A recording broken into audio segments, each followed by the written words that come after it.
O Chico, para mim, eu acho que é tudo, viu? É amor, é paz, alegria, é uma felicidade total. Ele aqui na Terra, para nós aqui, todos nessa fila, ele é igual a Deus. Não faz mais coisa porque o tribunal de gente é muito. Para mim, o Chico Xavier foi um ânimo, uma renovação, tudo que eu tive de bom. Eu acho ele gente boa. Muito caridoso. Depois de Deus, nosso pai, ele representa o missionário. Pai, meu irmão, amigo, conselheiro. Chico é tudo. Quem é realmente este homem? Em 1932, o Brasil inteiro se assustou com uma história muito estranha. Um rapaz mineiro, de 22 anos, nascido na esquecida cidadezinha de Pedro Leopoldo, acabava de lançar um livro chamado Parnaso de Além Túmulo.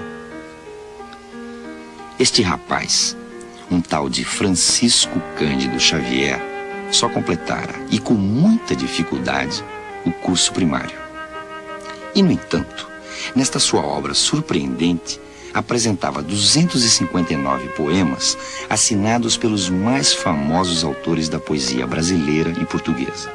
Com um detalhe: todos aqueles poetas, simbolistas, gongóricos, parnasianos, estavam mortos. Mas o rapaz afirmava que os poemas não eram seus. As pessoas bondosas que se reuniam à sua volta, espíritas kardecistas, seguidores do doutrinador francês Allan Kardec, diziam a mesma coisa. Como o Chico, que escreveu Parnaso de Além Túmulo durante um ano, poderia compor obras daquela qualidade? Mesmo que ele fosse uma inteligência raríssima, imensurável, não teria cultura suficiente para imitar, com perfeição absoluta, poetas como Castro Alves, Olavo Bilac, Augusto dos Anjos, Guerra Junqueiro, Arthur Azevedo. Esses poetas mortos teriam, de alguma maneira, entrado em contato com Chico Xavier e lhe ditado centenas de poemas de técnica perfeita. O Brasil da época, um país agrário, que nem sequer sonhava com a industrialização, um país de bacharéis e literatos, dividiu-se diante do fenômeno. Críticos literários viram-se obrigados a reconhecer que os poemas eram idênticos à obra dos mortos. Outros negavam, indignados, movidos por questões de fé, a possibilidade dos mortos se comunicarem através de um médium. Mas não sabiam explicar cientificamente o que estava acontecendo. A maioria do povo brasileiro resolveu aguardar. E até hoje, mais de 50 anos depois, essa expectativa transformou-se num profundo respeito ao maior mito do país. Um homem simples, que ainda iria causar muitas surpresas e sustos. E que durante todo este tempo produziu 250 livros através do fantástico mundo dos mortos. São romances históricos, obras científicas, livros de filosofia espiritualista, livros doutrinários e até livros infantis. E sempre muitos poemas, dos mais eruditos às quadrinhas populares e bem-humoradas. Casamento de quem ama, do mais nobre aos mais plebeus, mesmo florindo na lama, é um lírio do amor de Deus. Alta de Souza. Beleza. Encontrei reencarnada aquela que foi meu bem, mas mesmo em braços de outro, é minha e de mais ninguém. Livro Barreto.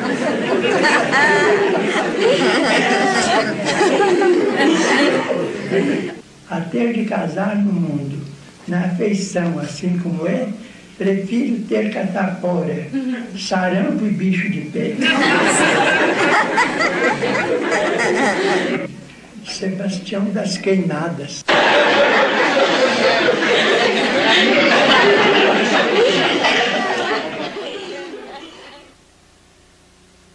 E agora, as damas aqui presentes, as gentis senhorinhas e os cavalheiros conhecerão a mais nova obra, a moralizante e eclesiástica, é óbvio, do nosso Arthur Azevedo.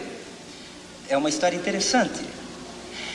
No belo palacete do Furtado, palestrava a galante mariquita com um pilintra afetado, assaz catita, bacharel de lambido e enamorado. De sobre a grande cômoda bonita, toma o moço um livrinho encadernado, revirando-o nas mãos interessado. Mas a jovem retoma-o muito aflita. Esse livro, Antonico, é meu breviário, diz inquieta. E ele, cínico e falsário, arrebata-o às frágeis mãos trementes. Abriu, mais o olhava, mais se ria. Era um compêndio de pornografia recamado de quadros indecentes.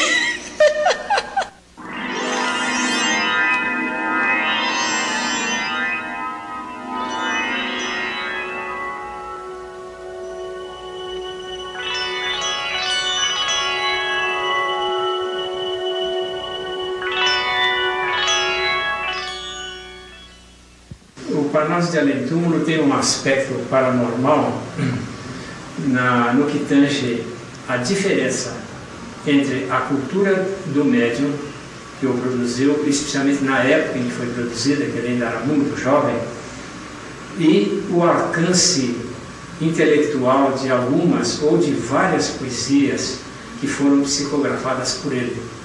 A paranormalidade está justamente nessa discrepância extraordinária, fora do comum, entre o conteúdo provável da mente do médium, a sua informação como pessoa humana, e o conteúdo daquilo que ele produziu como poesia psicografada.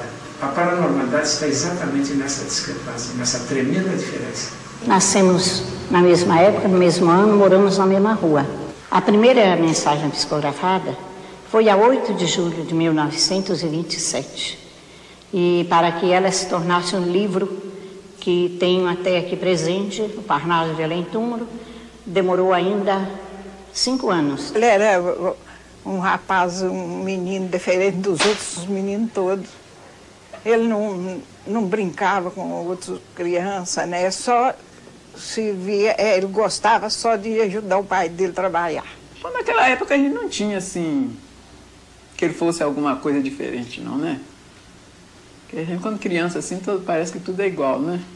O Chico foi uma criança muito sacrificada, que trabalhou numa fábrica de tecidos, onde ele começava o horário de trabalho às 3 da tarde e só largava às 2 da manhã,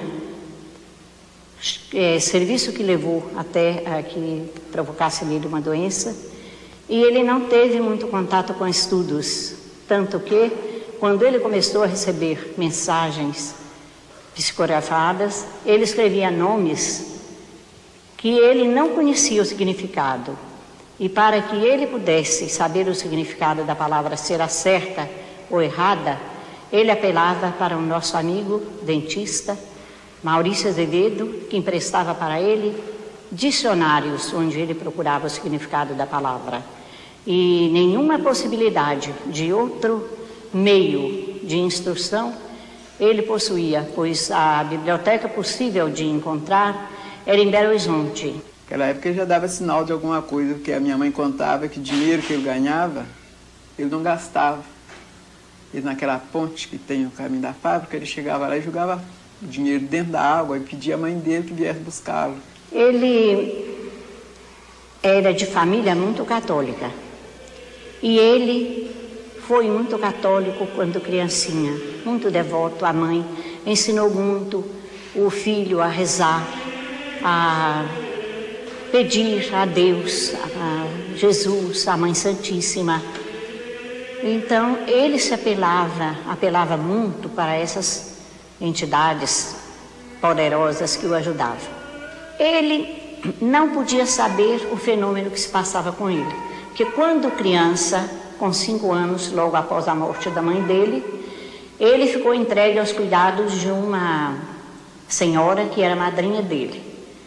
E nesse tempo, ele conseguia ver que ele rezava, pedia como a mãe ensinava, E ele conseguia ver a mãe, mas como a mãe havia prometido a ele que não chorasse, porque ela viria, voltava para buscá-lo, que ela ia fazer uma viagem e que voltaria para buscá-lo, ele tinha fé naquilo, confiava na mãe e esperava pela mãe. Assim é que ele via a mãe e não achava que aquilo era nada demais, mas isso proporcionou a ele muitos chamados de atenção por parte da madrinha e dos familiares mais velhos, que achavam que ele estava doido, vamos dizer a palavra mais exata. E um dos padres que aqui vinham foram muito, ajudaram muito. Um deles ajudou tanto, que pediu ao pai dele que procurasse um meio de tratá-lo com carinho, porque aquilo ia passar. Quando ele se tornou espírita, foi por motivo de doença da mãe, da irmã Maria Xavier, que adoeceu de uma doença que os médicos não conseguiram dar conta de melhorar. Era uma obsessão. Quando ele viu a família viu que o tratamento médico não levava, após muitos dias de tratamento, não levava a moça à cura, eles apelaram para um amigo espírita, conhecido deles, o senhor José Hermínio Perácio, que vieram até aqui, trataram da moça e ficaram vendo aí que o problema da moça era uma obsessão e esse tratamento pôde conseguir a melhora da moça. Os fenômenos paranormais começaram muito cedo com Chico Xavier.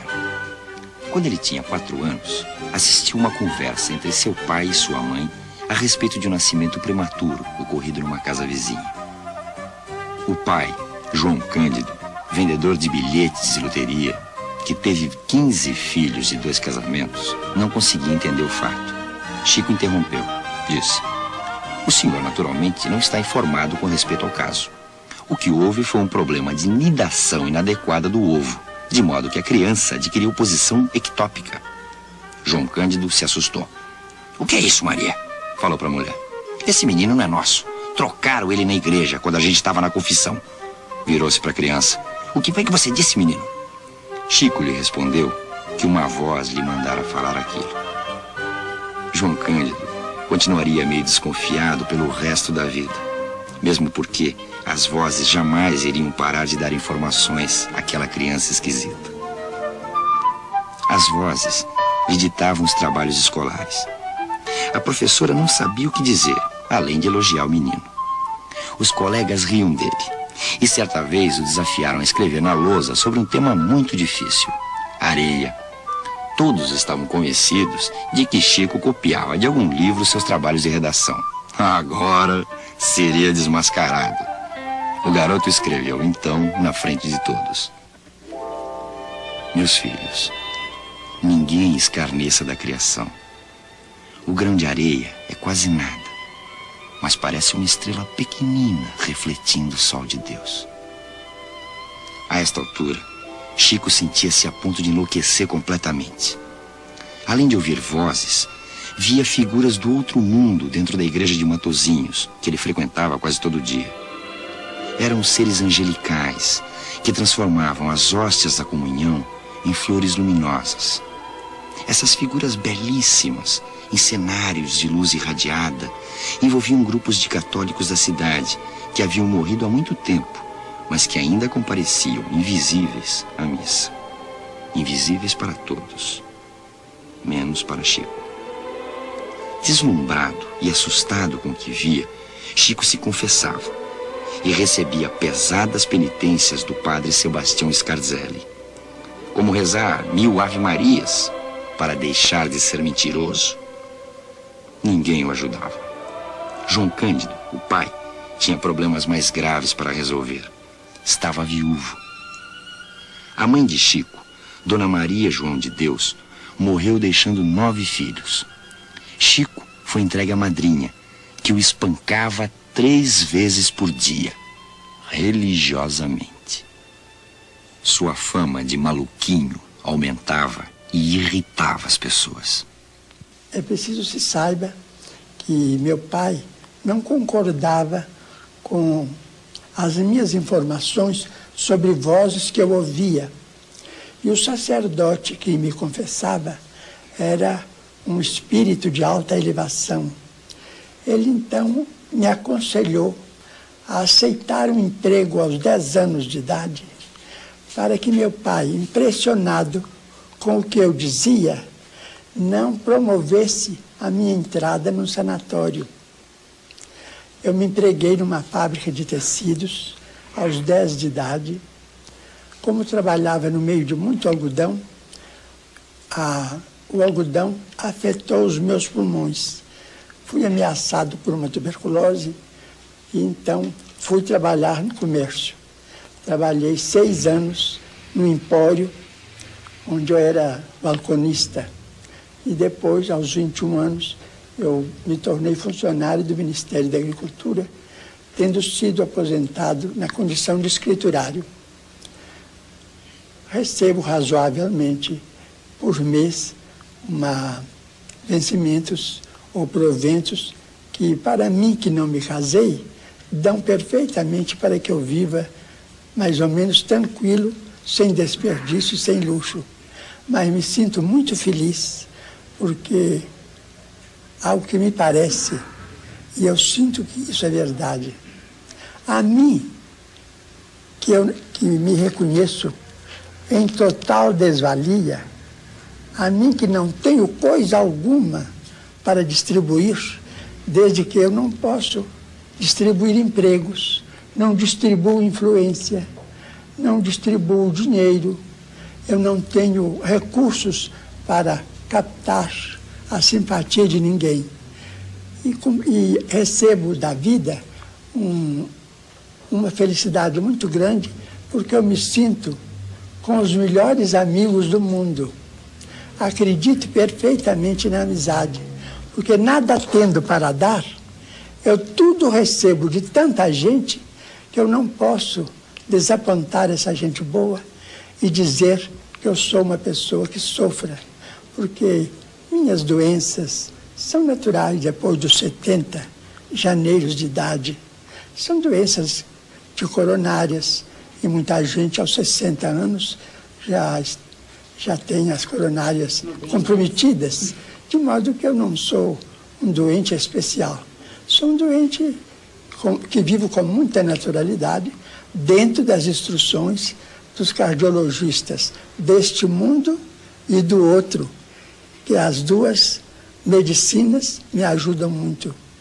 Então, não tendo nada, não sendo nada, me considerando abaixo de qualquer criatura que está vivente na Terra, muito abaixo das criaturas sub-humanas, e Deus me permitir tantos amigos, então eu digo que eu sou muito feliz. E a mediunidade só me deu paz, felicidade, alegria e muita vontade de viver para trabalhar. Mortas para suas famílias. Mais de 20.000 mensagens. Calcula-se que ele passou 100.000 horas da sua longa vida escrevendo em estado de transe. Seus livros já atingiram no Brasil os 4 milhões de exemplares, fora as traduções para o espanhol, o francês, o japonês e o esperanto. Se recebesse pelos direitos autorais, que sempre foram cedidos ao movimento espírita, Chico Xavier seria dono de uma fortuna impossível de calcular. Ele é a maior produção literária nacional, um recorde que dificilmente será batido em quantidade de obras e vendagem, apesar de nunca ter figurado em listas de best-sellers, e nem sequer constar de alguma relação de escritores brasileiros. Tudo isso já seria trabalho exagerado para um simples mortal. Mas, pela sua renúncia compulsória a qualquer espécie de bem material, Chico foi obrigado a trabalhar em outros ofícios. Primeiro, para ajudar a família e sustentar os irmãos menores do segundo casamento de João Cândido. depois para sobreviver. Eu buscava ele de manhã cedo, às 8 horas, lá na casa dele, e trazia para o serviço. E levava às 5 horas para casa. E às 4 e sexta-feira, tinha uma reunião com ele, o chefe aí na fazenda, né? E eu que buscava, esperava, depois terminava a sessão e levava para a casa dele outra vez. Eu conheci o Chico Xavier quando ele foi contratado para trabalhar nessa repartição, e ele fazia o controle leiteiro aos domingos ali no estábulo. Então, eu era o pesador do leite, e então eu tive contato com ele através de nossas conversas, quando ele apontava os quilos de leite que era ordenhado das vacas. Daí, então, nós adquirimos uma amizade que daí veio até os 30 anos de serviço nessa repartição, quando eu me aposentei. Teve uma tarde que eu ia levando ele para casa, e ele ia atravessando uma cobra assim na estrada. Eu parei o animal e quis matar a cobra, ele não quis deixar. E pediu, não mata não, deixa a coitadinha da cobra embora, coitadinha, não tem culpa. Aí eu atendi o pedido dele, que era muito boa pessoa, muito meu amigo, até hoje somos. Fui, deixei, montei na charrete, toquei o animal com a charrete com ele para casa e levei para a casa dele.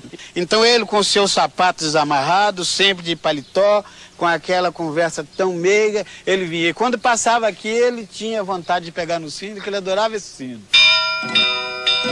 Ele que era o nosso lenitivo, ele que nos orientava, que nos aconselhava. Aquela vida dura de servidor público. E eu me lembro até de uma passagem muito interessante com o Chico Xavier, que eram 5 ordenhadores, 5 que tiravam o leite, né? E o diretor dava assim, de presente, meu compadre, 1 quilo de manteiga para quem tirasse mais leite. Então, eles me procuravam, porque eu era o pesador, para me ajudar os vaqueiros. Eram 5 vaqueiros, você lembra? Era o seu tio, João, Paulo Gonçalves, Vicente Moreira, Zé Inácio, já uns 3 já mortos, né, compadre? Não existe entre nós. E então, eu ordenhava. E então, na hora de eu pesar, de eu pôr o leite na balança, eu puxava a balança um pouquinho, porque o ordenhador me pedia, você podia me dar uma ajuda e tal, para mim ganhar o prêmio esse mês, então eu puxava. E ele descobriu o Chico Xavier. Então ele falou comigo, não faça isso, meu filho. Você pode fazer, mas faz com todos 5. Esse mês você faz com um, mês que vem você faz com outro, mas não faz isso para um só. Nós erramos muitas vezes e devemos dar graças à providência divina de encontrarmos amigos que nos advirtam, ou que possam até mesmo nos repreender, para que cheguemos a um conhecimento mais seguro acerca de nós mesmos. Acreditava que Chico, pelo espírito de bondade que ele tinha, se desse nele um tapa na cara, ele dava o outro lado para receber uma outra bofetada, porque ele não reagia com ninguém. Podia maltratá-lo, ele era aquela pessoa boa, aquela pessoa sem receber qualquer ofensa. Era uma pessoa completamente diferente.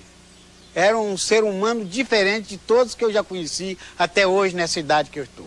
A paciência não é só uma atitude para com o plano externo da vida, mas também para conosco, para que não venhamos a sofrer desânimo, a sofrer a desistência dos nossos melhores ideais e, sobretudo, a perder o tempo precioso que nos é concedido durante a curta existência que desfrutamos ou que podemos desfrutar sobre a terra. Por isso mesmo, devemos sempre agradecer, mas agradecer de todo o coração, sem qualquer disposição de crítica, de azedume, de irritação ou mesmo de reclamação perante pequeninas alfinetadas que possam surgir em nosso prejuízo dentro do dia a dia. Tenhamos a mente e o coração voltados para o rio das bênçãos divinas que corre ao pé de nossas vidas, bastando que nos inclinemos um pouco para recolher a bondade de Deus de 1000 modos em nosso favor, e nós encontraremos mais paciência. No dia a dia, nós somos convidados a exercitar a paciência. Nós entendemos paciência não como uma atitude passiva diante dos problemas. Nós entendemos paciência é o saber entender as dificuldades nossas e do nosso próximo. Então o porteiro novamente gritou colérico: não, vocês vêm aqui nos trazer muita confusão. E pegou de um cajado e começou a bater em Francisco. Irmão Leão imediatamente tentou tomar a defesa de Francisco de Assis e Francisco gritou: por favor, não faça isso. Em nome de Deus, não reaja a estes instantes de violência. Eu sempre acreditei no poder do trabalho, sem ambições prejudiciais, porque existem também as ambições nobres. Se nós não respeitarmos o princípio da autoridade na governança dos países, nós não podemos medir a extensão dos disparates que são suscetíveis de aparecer no campo da rebeldia ou da conotação da rebeldia com a política, que é sempre necessária em qualquer país, estejamos dentro dela ou fora dela, todos precisamos de política. Então, creio que os governos merecem e precisam do respeito de seus governados para que o equilíbrio se faça em qualquer nação do mundo. Há quem diga que isso é fascismo, mas não é. É que sem obediência, sem disciplina, eu não creio em progresso algum, porque toda a natureza é uma lição de disciplina. O sol não abandona o seu posto pedindo férias. As árvores não reclamam contra a dilapidação de que são vítimas. Os rios não protestam contra a poluição. Por que nós, seres humanos racionais, não poderemos encontrar uma fórmula de harmonização com os políticos que nos governam, agindo de acordo com a nossa consciência, mas respeitando as responsabilidades deles para com a comunidade, para que a comunidade seja também amparada pelas ordenações governamentais. Realismo mágico. Este é o termo que pode definir a atmosfera, os movimentos e os fatos que envolvem o médium. Por exemplo, não é o Chico que tem falado aqui. É Emmanuel. Emmanuel, o espírito guia. Amigo de muitas encarnações, que teria sido o senador romano Públio Lentulus. Os espíritas estão certos disso. E o próprio Chico admite que reproduz automaticamente a inspiração desse espírito superior, de alta hierarquia no mundo dos invisíveis. É o que o nosso Emmanuel nos inspira e nos recomenda dizer. Esperamos que Deus nos ajude para que estejamos com a paciência, tanto quanto a paciência de Deus está permanentemente conosco. Nas recordações de Chico Xavier, o primeiro encontro com Emmanuel, quando o médium completou 21 anos, é uma página digna da mitologia grega. Todos os ingredientes estavam reunidos. Uma paisagem belíssima, a do açude da cidade de Pedro Leopoldo, de águas ainda límpidas na época. Um momento de concentração, pois era ali que Chico se reunia com pessoas modestas da cidade para rezar aos domingos. E o milagre da visão do espírito, vestido em trajes sacerdotais e mostrando um semblante venerável. Você está disposto a trabalhar na mediunidade com Jesus? Perguntou Emmanuel a Chico. Sim, se os bons espíritos não me abandonarem. Você não será desamparado, garantiu Emmanuel. Mas para isso, é preciso que você trabalhe estude e se esforce no bem. E o senhor acha que eu estou em condições de aceitar o compromisso? Perguntou Chico. Perfeitamente. Desde que você procure respeitar os 3 pontos básicos para o serviço. E qual é o primeiro? Quis saber o médium. Disciplina. E o segundo? Disciplina. E o terceiro? Disciplina. Emmanuel, na verdade, estava com ele há muito tempo, protegendo como um anjo da guarda.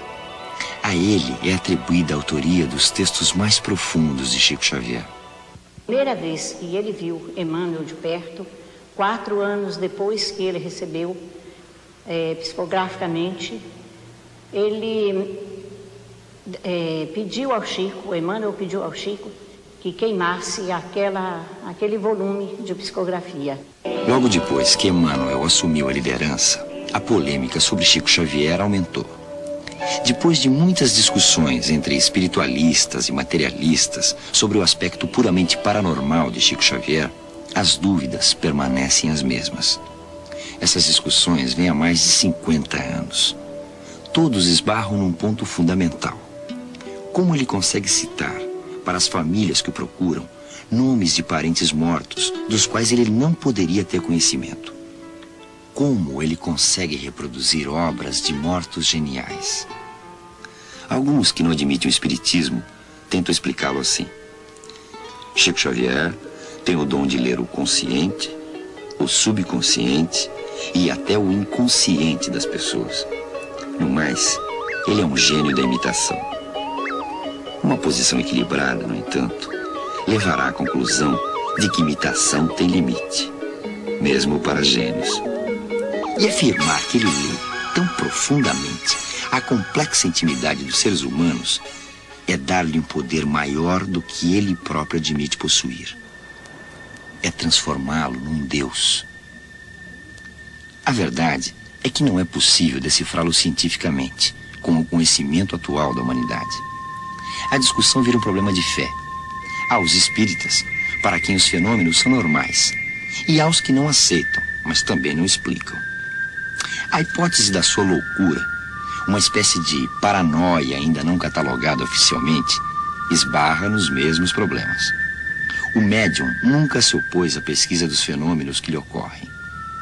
Por outro lado, os pesquisadores não tiveram outra saída. Ou ficavam sem resposta, ou aceitavam a versão espírita. Aqui está o resultado de uma dessas pesquisas. O eletroencefalograma mostra o exato momento em que o médium entra em transe, ou, na linguagem espírita, recebe uma entidade comunicante, como Emmanuel. Pelos conhecimentos atuais da neurologia, Chico Xavier seria diagnosticado como um epilético. O problema é que o médium mineiro jamais apresentou, em toda a sua vida, sintomas de epilepsia. A pesquisa não seguiu adiante. Estamos em agosto de 1951. Chico recebe, em Pedro Leopoldo, uma visita importante. É Pietro Ubaldi, filósofo espiritualista italiano, autor de um livro famoso, A Grande Síntese, e que possui milhões de adeptos no mundo inteiro. A fama do médium mineiro já havia chegado à Europa, e Ubaldi quis conhecê-lo pessoalmente. O professor Ubaldi iria assustar-se muito nesse dia. Em transe, como sempre, Chico Xavier diz ao professor que o está vendo diante do túmulo de São Francisco de Assis. O professor, perplexo, confirma. Realmente, antes da viagem ao Brasil, visitara o túmulo do santo. Logo depois, Chico Xavier revela que ali, naquele recinto, está presente uma entidade espiritual de nome Lavínia e que se diz mãe do professor Ubaldi. Chama-o carinhosamente de Mio Garofanino, que significa em português, meu pequeno cravo. O professor, comovido, confirma tudo. E o médium brasileiro continua a desfiar nomes e fatos que não poderia conhecer.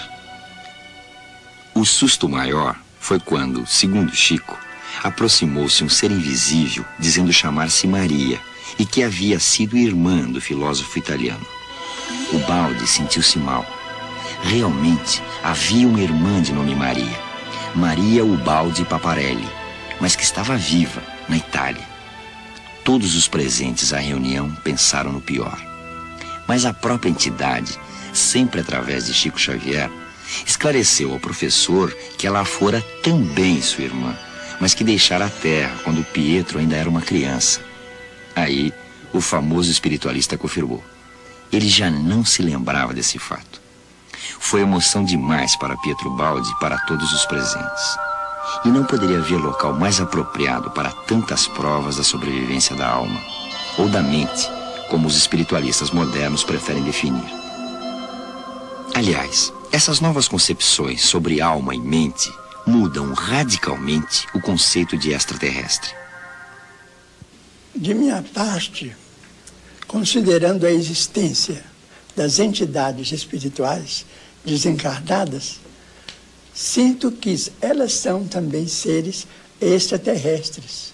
Esse alarme todo a respeito de companheiros extraterrestres sobre a Terra, para mim não tem significação, porque os espíritos aparecem, personalidades humanas perfeitas, materializadas. A minha visão ou a minha condição de discernimento há mais de meio século. Então eu sinto que eles também são extraterrestres, porque eles habitam cidades organizadas, talvez muito mais bem organizadas do que as grandes cidades super organizadas da Terra.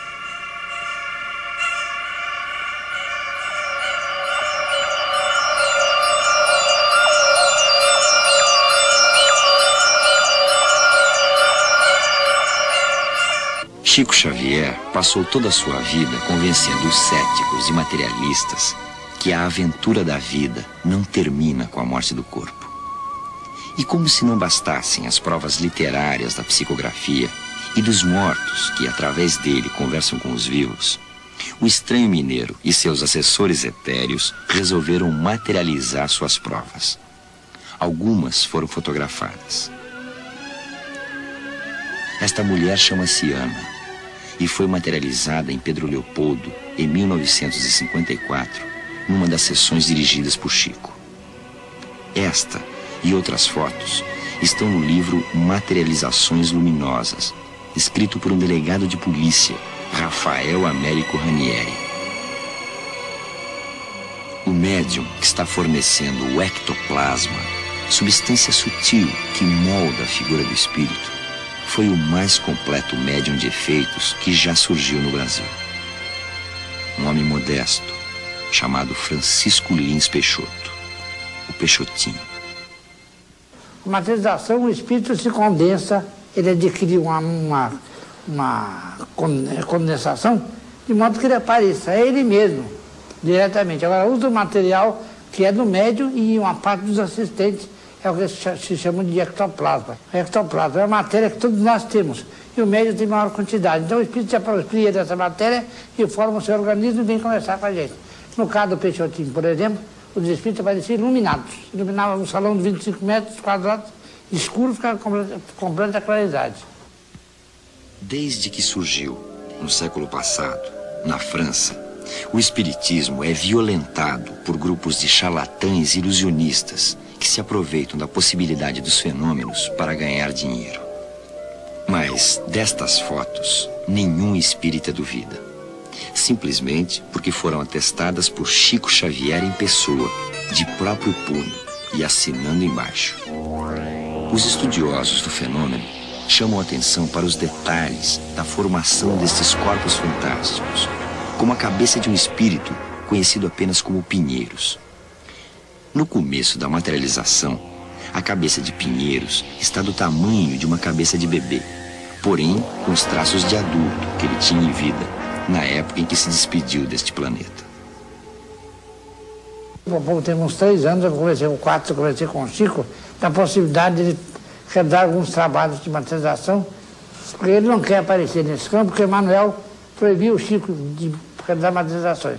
Mas eu tenho certeza que ele contribuía com uma quantidade grande de ectoplasma, além da assistência espiritual de que ele dispõe. E podem ajudar. Agora, os assistentes também cooperam com a parte do ectoplasma. O Chico tem várias mediunidades. Ou por outra, a mediunidade dele é muito polimorfa. Ele, naturalmente, a mediunidade mais acentuada dele é a de psicografia. Mas o Chico apresenta, por exemplo, clarividência, clareaudiência. Ele pode ver e ouvir os espíritos. Além disso, ele possui a faculdade de sair fora do corpo, desdobrar-se. Não é bem uma mediunidade, mas é uma faculdade paranormal que inclui, naturalmente, os fenômenos paranormais. E, finalmente, o Chico apresenta a faculdade de materialização. Ele pode provocar materializações, ele produz ectoplasma, e, finalmente, ele tem uma mediunidade raríssima, que é justamente a de xenoglossia, falar línguas estranhas, línguas estrangeiras. Vim me recorrer ao Chico Xavier como uma última tentativa minha de conseguir, por pequena notícia, 5, 3 linhas que fosse, a respeito do meu marido, que foi assassinado pelas costas com 3 tiros. Falei sobre o desencarne do meu marido, as ameaças sofridas, e ele anotou simplesmente o nome, a mensagem. Ele traz uma parte assim muito linda, em que pede a mim fé e coragem, e que não fique assim a respeito dos processos e nos autos que ele atuava, que da parte dele não seria possível ele alterar nada, e sim de Deus. E ele está aprendendo então com isso, que tudo isso está relacionado às reencarnações anteriores que ele deve ter assumido. Para eu crer que realmente era ele que estava escrevendo, ele me chamou Darling, usou frases corriqueiras e comuns que nós trocávamos em inglês. Nós usávamos o inglês normalmente assim em pequenos recados. Que nossa vida foi levada assim a fazer uso dessa linguagem, para que pessoas então assim estivessem por perto, não viessem a saber, né? Frases naturais e íntimas. E no final da carta assina da maneira que eu o chamava, Lely. Eu sinto ainda muita emoção ao contar, mas eu sinto que eu vou ter de agora em diante coragem, que é o que eu realmente vim encontrar na carta dele. Pedir coragem e mais força para eu viver no meu dia a dia, porque eu não consegui viver até agora. Eu comuniquei ao Chico do falecimento da minha mãe. No dia mesmo eu recebi simplesmente uma pequena mensagem dizendo que ela se encontrava em refazimento espiritual, que precisava de muitas preces, e através das nossas preces diariamente, eu especialmente, e da minha esposa, tentamos fazer o melhor possível. Daí depois, no dia 22 não lembro bem a data, 6 meses depois, nós recebemos a primeira mensagem psicografada em italiano. Coisa inédita que Chico até então nunca tinha psicografado em italiano. Então eles nos dizia que se encontrava sob orientação espiritual, estava sendo ajudada espiritualmente, que estava muito ligada a nós, especialmente a meu pai, a minha irmã, que eu tenho uma irmã que se encontra na Suíça. Então, a primeira mensagem que eu recebi, observei um fato assim estranho, no modo do Chico segurar o lápis. Porque todas as mensagens que ele estava psicografando, ele tinha uma posição. Quando veio a mensagem da minha mãe, observei que ele segurou o lápis com o dedo indicador e o médio. E o lápis estava inclinado. E eu senti uma vibração dentro de mim, estava afastado, e de fato era a mensagem da minha mãe. Esse é um dos cartões postais, onde tem a assinatura dela, e essa seria uma das mensagens que coincide com a assinatura dela. E mesmo assim, as palavras assim, que ela dizia para nós, tem muita coisa na mensagem que dá a entender claramente que são as próprias palavras delas nas cartas que ela dizia para mim. Arilene Aron recebe mensagens em inglês, Hortêncio Saulo em italiano, e a família israelita Muscat recebe em hebraico, misturado ao português. Baruch Daim Emes escreveu esse rapaz, Roberto Muscat, entre dezenas de outras expressões em hebraico. Baruch Daim Emes significa abençoado seja o juiz da verdade. A família teve de aceitar a real sobrevivência de Roberto, morto no dia 14 de março de 1979. A família está certa de que ele habita um novo plano mental, um outro estágio do seu desenvolvimento como ser racional, inteligente. Mas onde estão esses mundos distantes, para onde todos nós iremos um dia, segundo Chico Xavier? Na sua vastíssima obra psicográfica, há um livro chamado Evolução em Dois Mundos, que Chico escreveu em dobradinha com outro médium psicógrafo, o médico Valdo Vieira. O livro descreve, numa linguagem essencialmente científica e complexa na maioria das suas páginas, a relação entre o mundo físico que habitamos e o mundo espiritual, para onde iremos um dia. E esse livro, cuja autoria foi atribuída ao espírito André Luiz, traz muitas respostas a certas indagações existenciais dos seres humanos. Para onde iremos? O livro esclarece. Para idearmos, de algum modo, a grandeza inconcebível da criação, comparemos a nossa galáxia a uma grande cidade, perdida entre incontáveis grandes cidades de um país cuja extensão não conseguimos prever. Tomando o Sol e os mundos, nossos vizinhos, como apartamentos do nosso edifício, reconheceremos que em derredor repontam outros edifícios em todas as direções. Assestando instrumentos de longo alcance da nossa sala de estudo, perceberemos que a nossa casa não é a mais humilde, mas que inúmeras outras lhe superam as expressões de magnitude e beleza.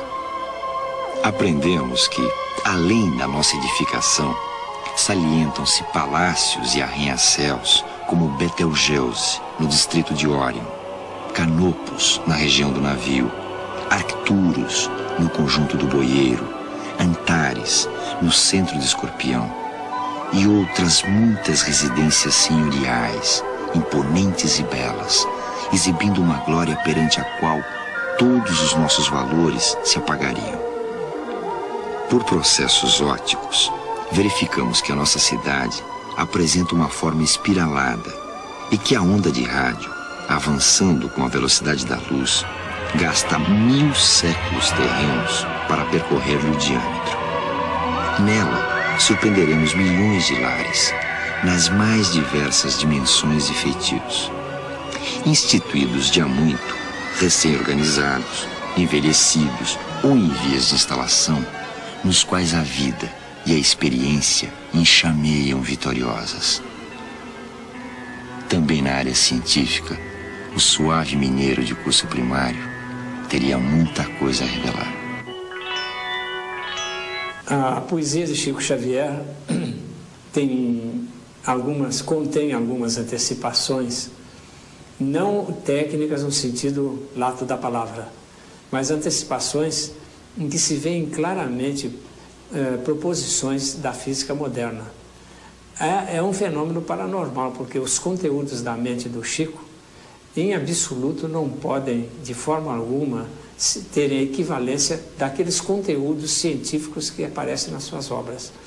Eu posso dar um exemplo aqui muito interessante, lendo um trecho de uma poesia psicografada por ele, cujo título é O Homem Célula. Eu vou ler apenas os 4 primeiros versos. Homem, célula ainda escravizada nos turbilhões das lutas cognitivas. egressa do arsenal de forças vivas que chamamos estática do nada. Aqui é muito interessante acentuar que essa poesia foi escrita há muitos anos passados, na mocidade dele, e a física apresenta atualmente, nas suas posições mais recentes, a física das altas energias, estudos sobre a possibilidade da energia do espaço vazio. Aquilo que chamamos de nada contém, segundo a física, um potencial tremendo de energia, uma energia quase infinita. As teorias modernas da eletrodinâmica quântica, e lembrando aqui John Archibald Wheeler, apresenta uma imagem da nossa realidade, a nossa realidade subjacente, como uma grande espuma de mini black holes e mini white holes, espuma quântica, formada por luz praticamente capturada por si própria. E o Chico tem uma expressão num dos livros dele, também muito interessante. Não é uma poesia, mas é um livro psicografado por ele, em que ele fala que os físicos mais modernos irão descobrir que a matéria não é nada mais, nada menos do que luz coagulada. De maneira que o Chico, nas suas psicografias, antecipa bastante, antecipa muito aquilo que a física vem descobrindo, vem trazendo a lume e mostrando como possibilidades futuras. Estática do nada, a energia tirada do vácuo. Francisco Cândido Xavier faz, de vez em quando, revelações ligadas a personalidades internacionais. Uma das mais conhecidas é a revelação feita em 1936 e envolvendo uma das notícias de maior repercussão do século. O sequestro do bebê Lindbergh, filho do primeiro aviador a cruzar o Atlântico, o norte-americano Charles Lindbergh. O menino sumiu da residência do casal Lindbergh em 1932 e o mundo inteiro se preocupou. O sequestrador exigia $100 mil para devolver a criança.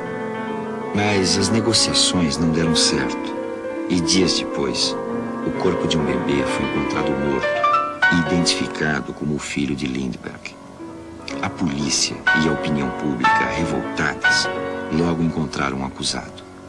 O carpinteiro alemão Bruno Hauptmann, que negou sua culpa até o momento de ser executado na cadeira elétrica em abril de 1936.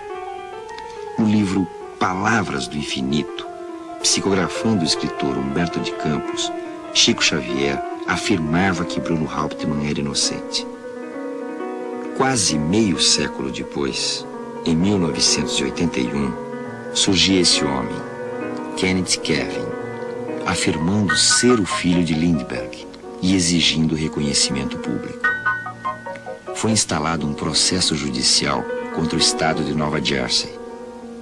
Afinal, Chico tinha razão. Tragédias pessoais, superpopulação, guerra nuclear. A todos os povos do mundo, Chico Xavier tem alguma coisa a revelar.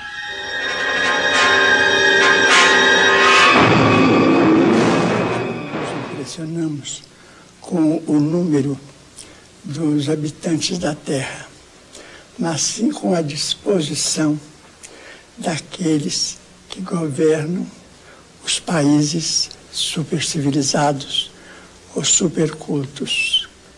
Se eles puderem sofrer os embates das próprias paixões e continuarem mantendo a estabilidade da paz, cremos que a Terra tem possibilidade para manter um número muito mais elevado do que 10 bilhões de habitantes. Agora, a guerra é um problema dos governantes e dos interesses das nações chamadas superpotências. Vamos pedir a Deus que todas elas possam nos proteger, a nós outros, os habitantes desse planeta, para que essa calamidade seja evitada a tempo. O próprio Chico sempre se dá como exemplo vivo da única saída possível para os sofrimentos da humanidade: a caridade. Ele é a caridade, em pessoa. Além de todos os direitos dos seus livros doados a entidades beneficentes, além da consolação pessoal às famílias de milhares de mortos, Chico Xavier distribui pessoalmente alimentos, brinquedos e até dinheiro a centenas de carentes. Faz parte da sua rotina, assim como escrever livros e receber mensagens. Chico é auxiliado por multidões de adeptos espalhados pelo Brasil, todos empenhados em levar adiante sua obra beneficente e seus conceitos religiosos. E é por isso, sobretudo, que os seus críticos não têm como atacá-lo e negá-lo. Mesmo que não acreditem no que ele prega e revela, a maioria absoluta dos brasileiros, de todas as religiões e escolas filosóficas, o respeita por sua dedicação anônima ao próximo.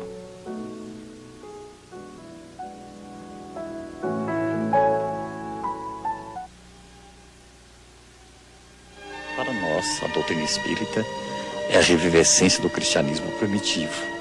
É Jesus que volta ao mundo através da doutrina espírita para consolar, instruir, libertar o homem do seu materialismo, provando a imortalidade da alma através de um fenômeno mundial que nós chamaríamos de um Pentecostes universal pelos processos da mediunidade. É o Consolador prometido pelo Senhor e é para nós a terceira revelação.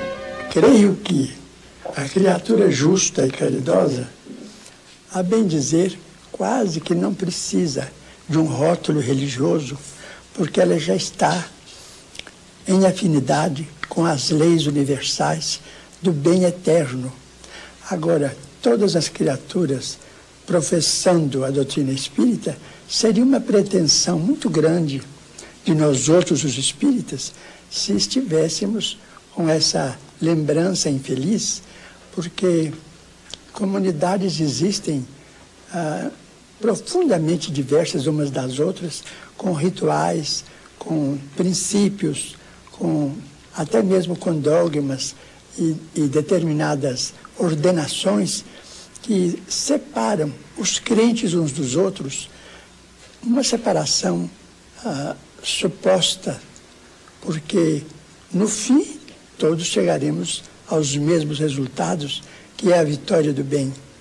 Agora, nós não podemos exigir que um hinduísta, ou que um israelita, ou que um islamita venham a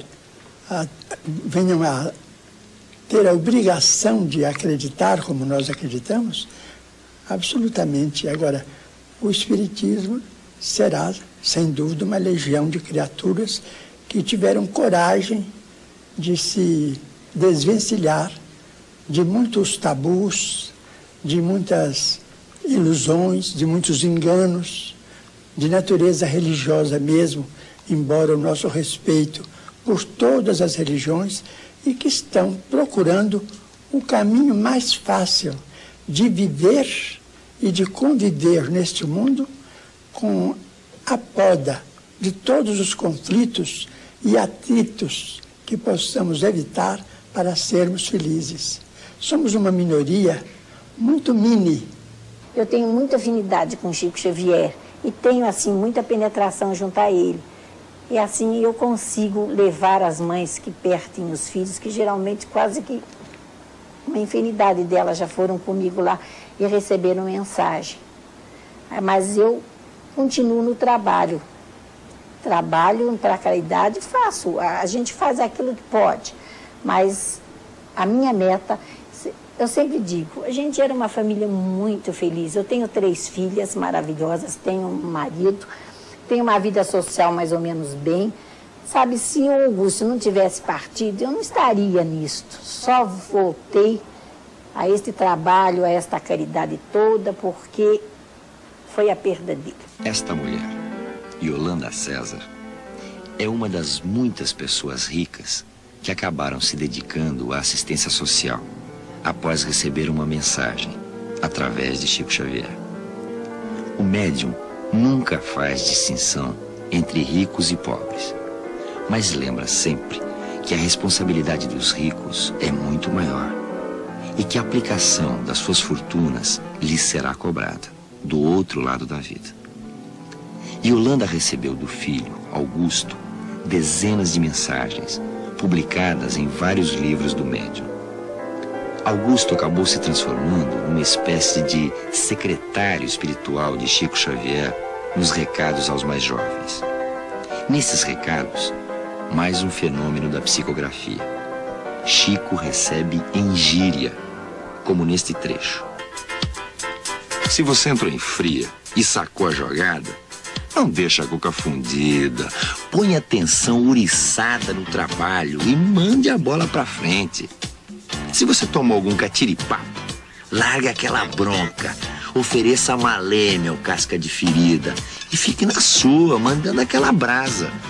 Se você vive na pior, matando o cachorro a grito, não seja menino de mão grande, encare a pedreira com vontade para não se embananar entrando na canória.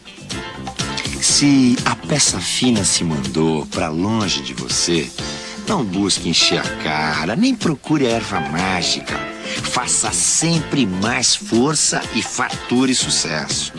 Se você caiu na fossa, esqueça perereco e pichações e mostre peito e raça naquela base diferente, dando duro na vida e confiando em Deus. Como Yolanda, a mãe de Augusto, muitos pais e mães acabaram convertidos às ideias espiritualistas. Afinal, eles tiveram a maior de todas as provas. Meu filho faleceu num acidente ferroviário, indo para a faculdade de Mogi das Cruzes, no dia 8 de junho de 1972. Então me aconselharam a ir ao Chico Xavier, embora tenha ido em outros lugares, não tenha tido êxito nenhum. Fui ao Chico Xavier e lá chegando, só em dar a mão ao Chico, eu senti que a coisa estava mudando tudo, sabe? Mudou de repente, assim, em questão de minutos, eu notei que a coisa ia mudar para mim, a vida ia mudar, como de fato mudou. Passei a sentir mais a vida, a interessar mais pela vida, porque até aí só pensava em suicídio.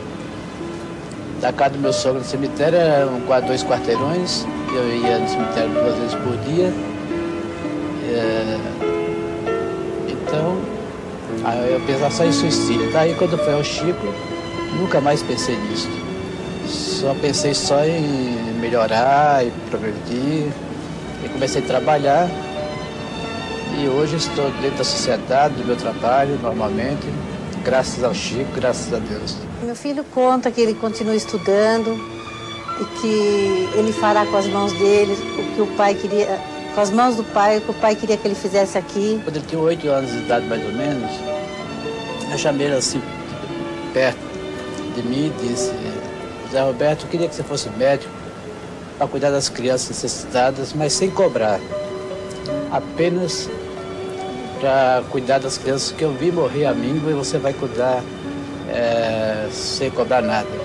Tudo aqui você precisar de um consultório, carro, uma casa, quando você casar, eu darei tudo para você. Mas sei que você cobre dos necessitados. E ele concordou com isso. Mas minha mulher não sabia nada disso, nunca ficou sabendo nada disso.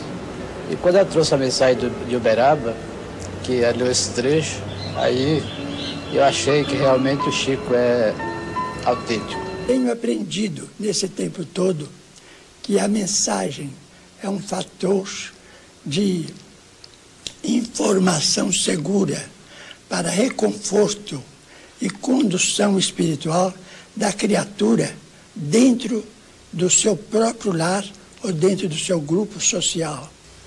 Porque essas mensagens, pelo menos as que acontecem por meu intermédio, elas definem, explicam e simplificam o ensinamento de Jesus Cristo e compreendemos como sendo o maior vulto que já passou e que brilha sobre a terra, ensinando-nos a arte de viver e de conviver.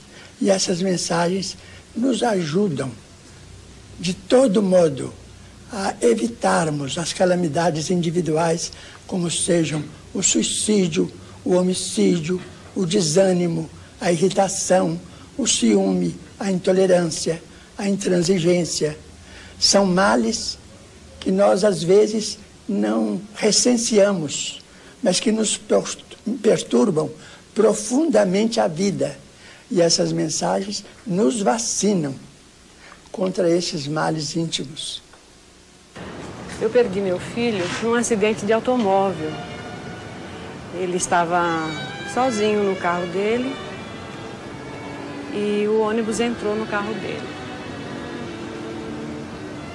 Ele sofreu um acidente no dia 25 de outubro, ficou na UTI até 12 de novembro, foi o dia que ele desencarnou. Nós não pudemos fazer uma visita para ele, nada, não pudemos conversar com ele. A gente ficou quase louco. Então, quando eu posso, eu sempre vou no Chico. Mesmo que eu não receba uma mensagem, que está sendo um pouco difícil receber mensagem, eu não tenho muita oportunidade lá no Chico. Mas uma notícia que eu tenho, eu já venho feliz para casa. Umas linhas que eu trago, eu já me conformo, já está tudo bem. Eu sabendo que está tudo bem com ele lá, eu já fico feliz. Ele não quis comentar o acidente na mensagem. Ele não quis comentar. E apesar de ele ter tido um acidente tão grave, ele diz na mensagem que foram apenas uns arranhões que sararam muito depressa. E para mim se acalmar, que estava tudo bem com ele. Eu, no começo, fiquei feliz porque eu esperava demais essa mensagem. Para mim, essa mensagem foi tudo. Eu agradeço ao Chico demais, porque essa mensagem me trouxe à volta, porque se não fosse essa mensagem, eu acho que eu já teria morrido. Ele citou a avó, o avô, a minha mãe, que ele chamava, eu sou filha de estrangeiro, ele chamava a minha mãe de Baba. E na mensagem ele chama a minha mãe de Babinha. Foi um gesto carinhoso dele. Eu ainda quero mais outra mensagem, porque é quando eu sinto forças para viver, sabe? Ser minha garota. Ele é tudo, ele representa tudo. Depois de 2 mensagens que a gente recebeu linda do meu primo, sabe? O Chico nem sabia nome, endereço, nada da gente, sabe? Foi um desastre. Perdemos ele em Curitiba. Minha tia saiu de Londrina, veio aqui. Quando chegou, faltava 2 pessoas para ela falar com o Chico, ela desmaiou, tiraram ela. O Chico não sabia nome do meu primo, não sabia dela, nada. Aí a gente se sentiu revoltado, tava aqui, né? Você vê, é duro, a gente viaja 1.000 e tantos quilômetros para vir até ele. E chegar, a gente imaginava que tinha de dar nome, endereço, isso tudo depende do alto. Se a pessoa estiver preparada, não precisa. Isso vem com o tempo, como diz o Chico. Mas aí a gente ficou. A primeira mensagem nós recebemos essa, que é a segunda. Inclusive nessa mensagem ele cita que a minha prima está grávida. Estava grávida de 3 meses, a gente não sabia, sabe? Ela já tinha feito os tratamentos com o médico, então nem ela mesma sabia. O trabalho de Francisco Cândido Xavier na Terra está dividido em 3 fases. Na primeira, a produção de livros, entre as décadas de 30 e 50. Na segunda, fenômenos de efeito físico, como as materializações, uma fase mais curta. E, de 15 anos para cá, o médium tem se dedicado, sobretudo, às mensagens pessoais. E a Associação Médico-Espírita do Estado de São Paulo chegou a elaborar estatísticas dessa terceira fase da missão de Chico Xavier. Inúmeras evidências de que o comunicante possui uma personalidade própria. Na pesquisa que foi referida, nós podemos observar que, em 95% dos casos, Chico Xavier não conhecia a entidade comunicante. Nós pudemos também levantar os dados e obter frases, estilos, palavras comprovadas em 40%, 30% e 25% dos casos. Ainda nós tivemos dados interessantíssimos, por exemplo, nós tivemos 52,5% de assinaturas idênticas, 22,5% semelhantes e as outras diferentes. Nós podemos também constatar uma outra evidência bastante importante, reconhecida pela família e pelos familiares. Não houve erro em 100% dos casos. Nós tivemos também outro dado muito interessante apresentado, que nos documentos, cartas, em 43% dos casos, havia frases inteiras, o estilo todo do comunicante. Isso para comprovar que o banco de memória continua o mesmo no espírito comunicante. E isso traz evidências muito profundas e muito interessantes da sobrevivência da alma e que nós entregamos com muito prazer àqueles que desejarem compilar estas pastas junto conosco e conosco estudar. Em 1958, Chico saiu de sua cidade natal, Pedro Leopoldo, e foi morar definitivamente em Uberaba, a 350 quilômetros, no mesmo estado de Minas Gerais. Um dos motivos dessa mudança é que Pedro Leopoldo, com 30 mil habitantes, não mais comportava tantos fenômenos. E o médium e sua família também não suportavam mais o assédio de dezenas de jornalistas do mundo inteiro, e nem todos bem-intencionados. Esta é a Pedro Leopoldo de hoje.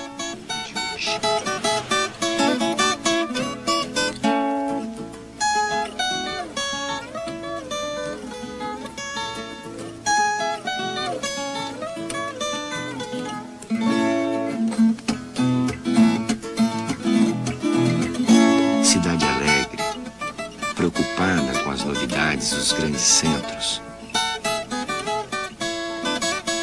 Um comércio movimentado, uma mistura de raças.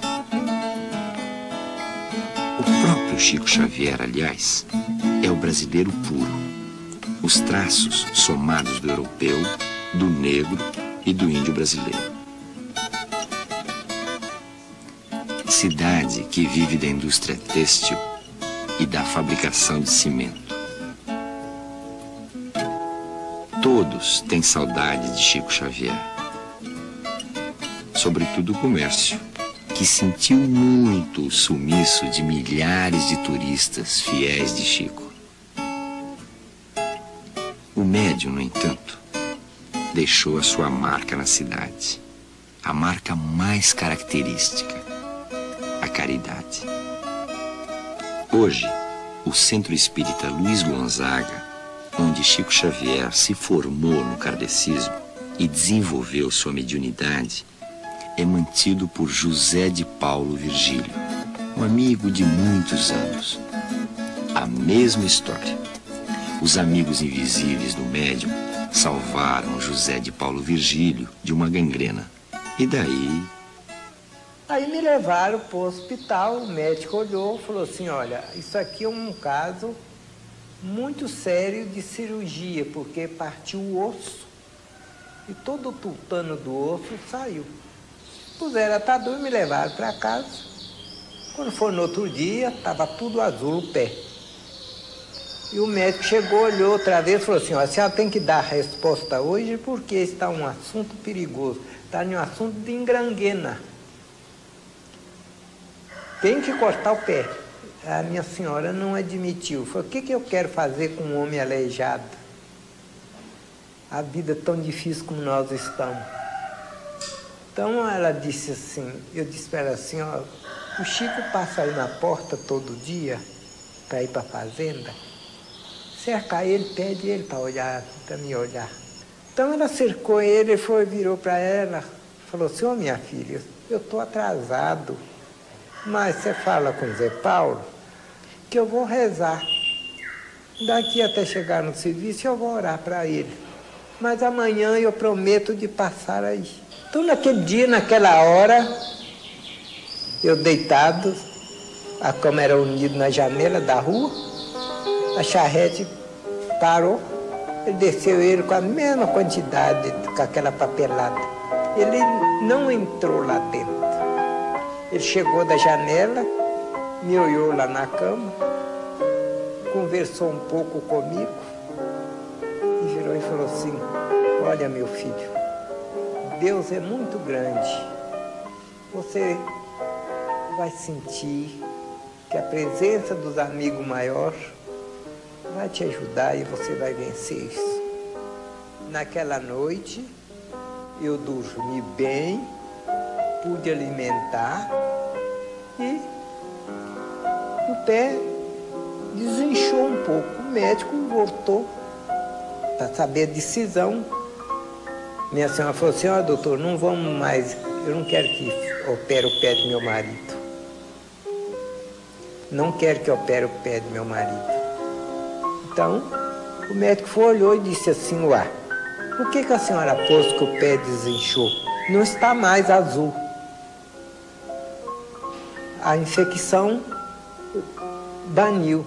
À medida em que ia ficando bom do pé, José de Paulo Virgílio começava a se interessar pelos trabalhos espíritas e frequentar as sessões. Era um assistente comum, um aprendiz, até que recebeu a maior responsabilidade da sua vida. Ele virou para mim e falou assim: José Paulo, vamos ali? Foi assim: vamos aonde? Vamos ali beber um cafezinho. Então eu saí com ele, ele agarrou no meu braço, me deu o braço. E eu virei e falei assim: dois homens dados o braço no meio da rua, isso até é uma vergonha. Isso aí eu. Então saiu ele agarrado no meu braço e fomos conversando. Chegou ali diante, ele mandou botar o cafezinho, nós tomamos o cafezinho. Ele virou para mim e falou assim: Zé Paulo, logo à noite você pode dar um pulo no Luiz Gonzaga para nós conversar? Eu falei: posso. Isso tudo foi tudo nós dois. Então, quando ele estava para ir para Uberaba, nós lá íamos tomar café na casa do André. Era às 2h30 da madrugada. Francisco Cândido Xavier virou para mim e falou assim: Zé Paulo, esse trabalho todo vai ficar sobre a sua responsabilidade. Eu falei: Chico, como é que eu vou fazer com esse povão? Ele falou: não, vai ficar sob sua responsabilidade. Emmanuel está me dizendo que você vai tomar conta desse trabalho, mas você não tem direito de pedir um tostão a ninguém. A providência divina de Deus e de Jesus vai pôr tudo nas suas mãos para você distribuir com esse povo. E esse povo é esse que estão aí, é sopa, é tudo, é enxovaizinho, é tudo. Eu já estou com meus 39 anos nessa luta. Há mais de 20 anos, a cidade de Uberaba tem a honra de guardar essa unanimidade nacional.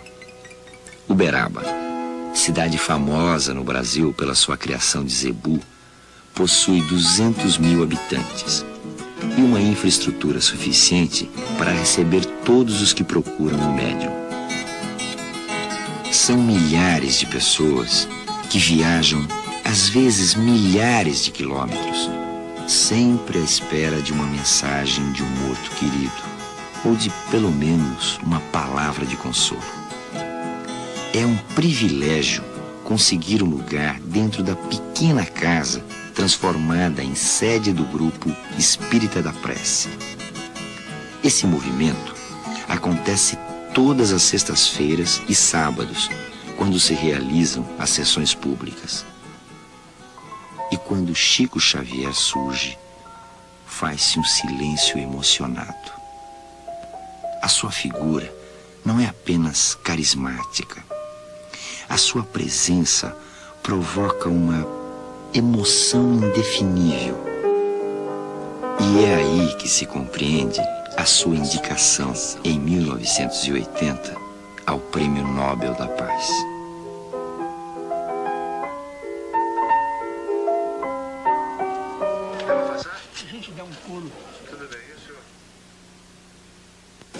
está iniciada as nossas tarefas da noite, rogando a Jesus que nos envolva em tua paz, hoje e sempre.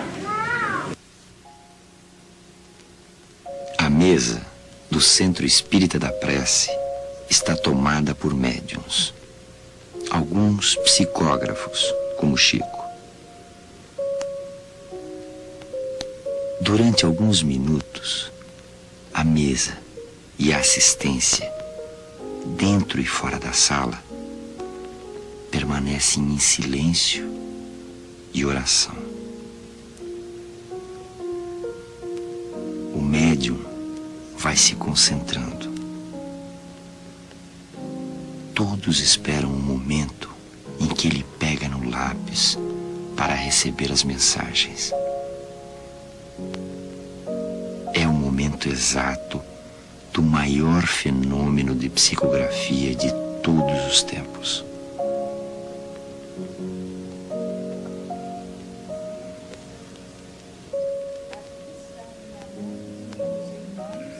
Pelos laços do Espírito, pois todo aquele que faz a vontade de meu Pai, que está nos céus, é meu irmão, minha irmã e minha mãe.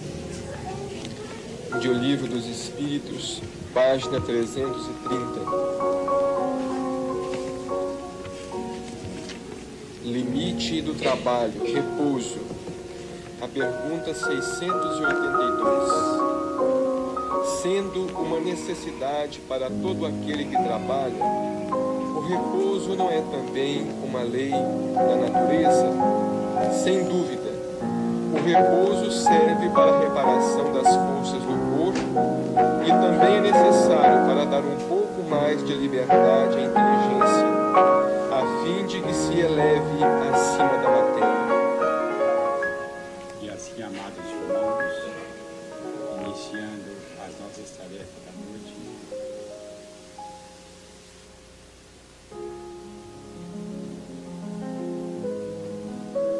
após muitas horas de trabalho, o médium chama uma das famílias presentes para receber o recado de um parente morto.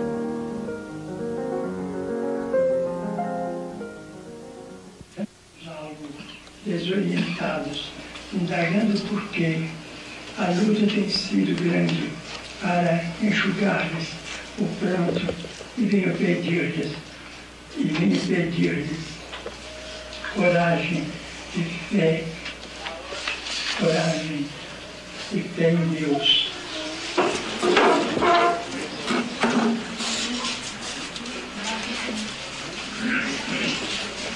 Recebam os queridos pais do meu coração, todo o coração do filho e companheiro de sempre, Vadizinho.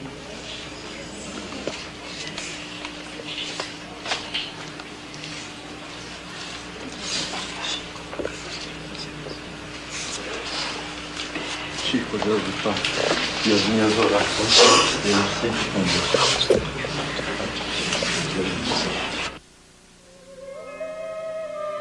O dia está perto de amanhecer e Chico acaba de trabalhar cerca de 14 horas, o que é absolutamente incomum para um homem de mais de 70 anos.